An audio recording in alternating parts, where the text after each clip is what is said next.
Hello and welcome back to my channel. Happy Sunday.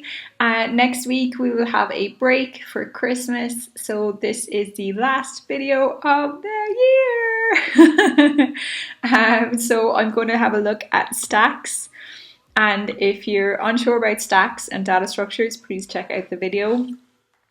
I use a stack of plates to describe it because you push on and pop off. And that is the data structure for stacks. So last in, first out. So when I'm describing this now is generics, and we have a generic class called stack, which includes this beautiful diamond operator that we spoke about last week. And the diamond operator, or it's also known as tags as well, with E for elements. And we have our private final array list of elements. We don't know the size of it yet. Then we have two constructors. We have a constructor of 10 elements, and we also have an int capacity here with one argument sent through. So we have an empty constructor, which is our default, but when we create another constructor, we have to create the empty constructor as well, because the default then goes away, the default always being empty. If you're unsure about constructors, please check it out as well. So public stack int capacity, and we're passing through the capacity here, and then we're going to use this here as init capacity, so the initial capacity. And we have our ternary operators. So basically capacity is greater than 0, then return capacity being whatever it's passed through, otherwise 10. And then we have our init capacity then is being passed through as the amount of what is now known as elements. So then we have our push and our pop. So push on, pop off. Push on, pop off. So we have public void push, and we pass through a push value here, and we add it, and we use the dot add because it's an array list. And we also have in the next one we have pop, and we use the is empty as the method. It's a Boolean method, is empty, to check if the array list is empty or not. If it is, then it will produce a stack is empty, cannot pop. And in the test class, which we're going to have a look at, you will see that this pops up on the screen. So please remember this throw exception. No such element exception is part of the package as well, the java.util package. And you have to import the package the same as array list as well. Or we could just import all of java.util with a nice little star there, but we only need the two for the moment.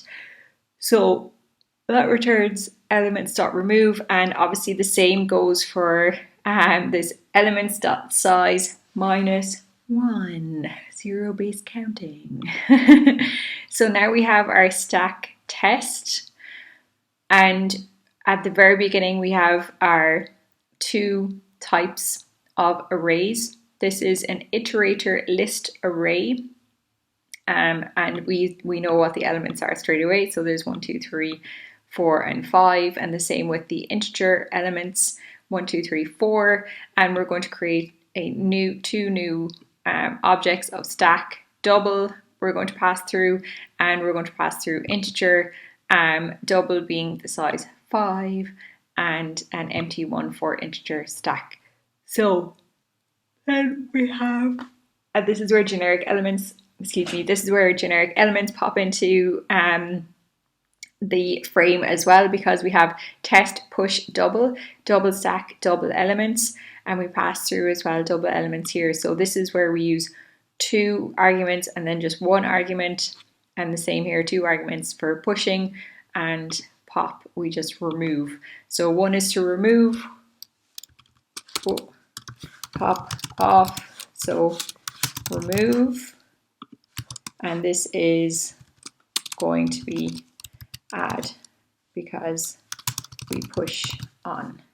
Okay, so then we go down to our methods, and I'll explain these two only in the doubles because we have an opportunity to use generic methods, which I'm going to replace in a second, because with overloaded methods and everything to do with overloaded methods we can replace with generics, and so that will make it easier. So we have system out printf pushing elements onto double stack. For double value elements, then we have our enhanced for. If you're unsure about enhanced for, check out that video. It's not a for loop, it's an enhanced for.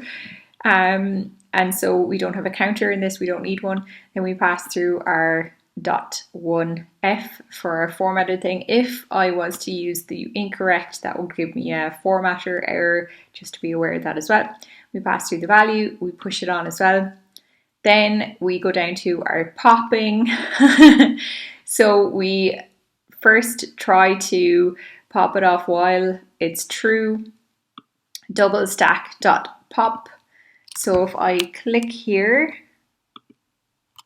and open my declaration of dot pop,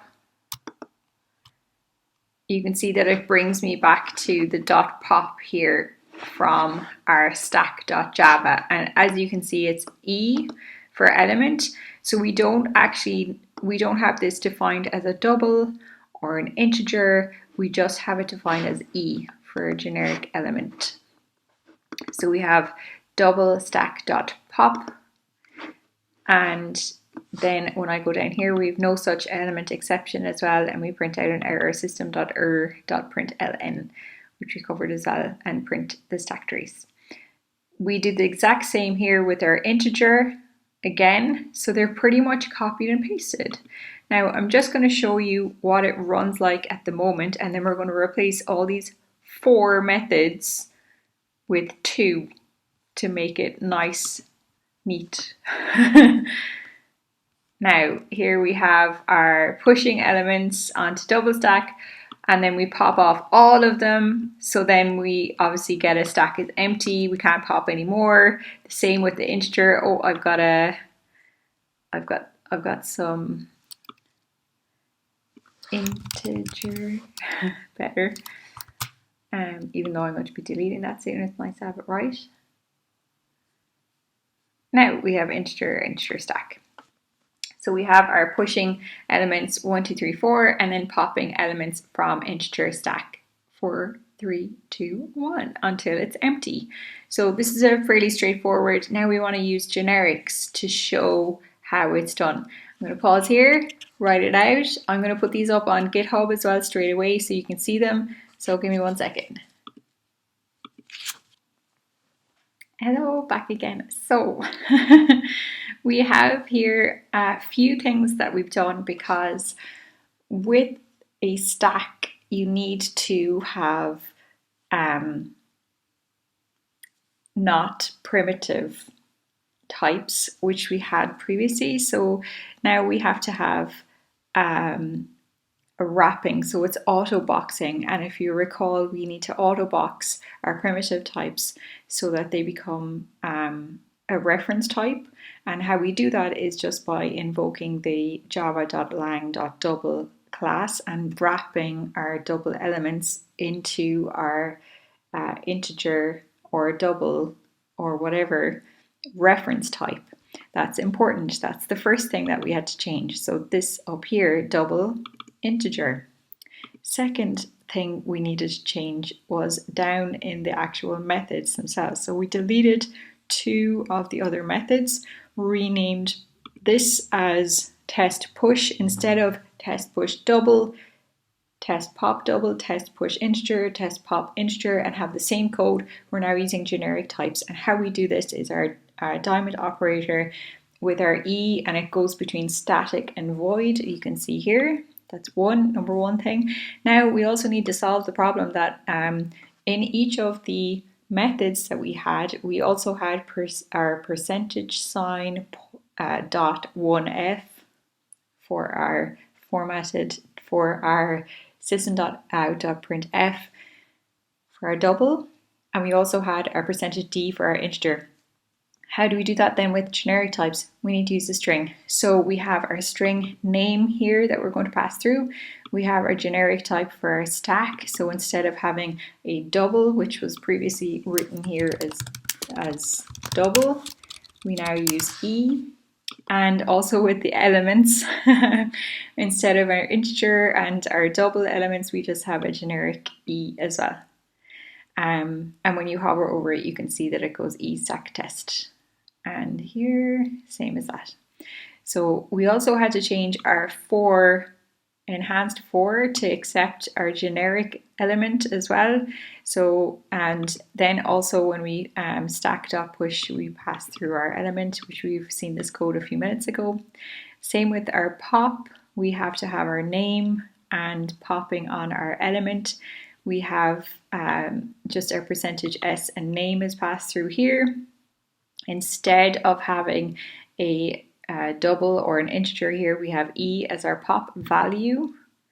And that's also then printed out here. So they're the main things that have changed. We used auto boxing because we have to use reference types with stacks. Stacks are push on, pop off. There's a data structures playlist that you can check out, which is one of my earlier videos when I started the channel. And you push on and you pop off, and I use plates to do it because it was an easy example to show. And then with the passing through it, basically the compiler needs to auto box it. So wrap it within our integer or our double. We also have our generic types that it's invoked. So everywhere that it's so stack being here,